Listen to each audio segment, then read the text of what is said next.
Welcome back, YouTube. We're going to go down these top 2 questions you need to be asking if you're buying pre-sale. Buying pre-sale is different to buying resale. Not only does it work differently, but the way prices and the market operates are different. So, number 1, you've probably heard the term shadow inventory before. Basically, the real estate board releases all of their figures each month on how many listings are available, what's selling, what's not selling, and then from there, everyone takes this information as to whether it's a buyer's market, a seller's market, a balanced market, and whatnot, and then they put out the numbers of standing inventory. So on average, I think in Vancouver or the surrounding area, we're around about 5 or 6 months worth of inventory, which is a lot.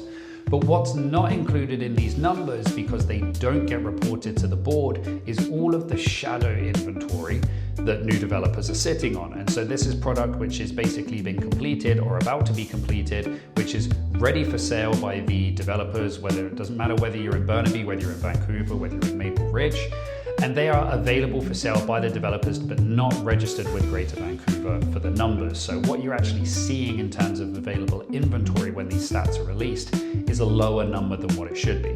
The reason why they don't report them is because no project wants to look like they're selling things en masse. So it looks like, especially at the moment, is there something wrong? They get flooded with too many listings of the same project, and they really want to focus on selling the ones in which they think they can get rid of, and then maybe keeping some, and then maybe selling some later on down the road.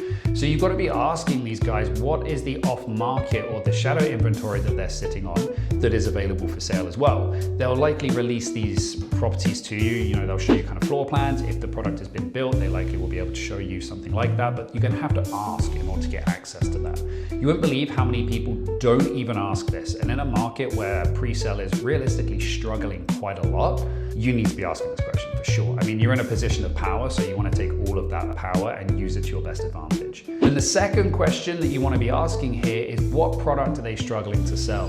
Now, don't get confused. This doesn't mean that you're going to be buying like a bad product or anything like that.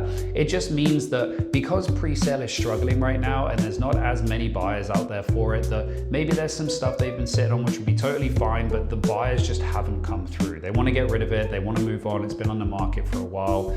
You now, by asking that question, are able to negotiate better, or your agent is able to negotiate better. And usually that means a better purchasing price, or they'll possibly include like decorating allowances, include upgrades for free, something like that. Sometimes they'll do multiple of those things in order to move them. And these are 2 options that you wouldn't have found out if you hadn't even asked the question. But pre-sales work differently because let's take the resale market. If you're just selling 1907 550 Taylor Street, it's going to be based on what 1807 550 Taylor Street sold for last month, or 1901 sold for 23 days beforehand. And the market moves consistent with it. However, on the pre-sale side of things, a lot of these prices are held because when the developer bought the land, they had to pay a premium for it, especially now, and they've had to pay costs for the build, labor, and materials, and so on and so forth. So they're actually kind of sitting at a higher price, hoping to get a higher price for their product. And so stuff is just sitting there and it's not selling. That is unfortunately the issue with pre-sale. There's been a lot of speculators as well who were, the kind of Vancouver model, which was to buy real estate and then assign it before it's completed and make, a couple of $100,000.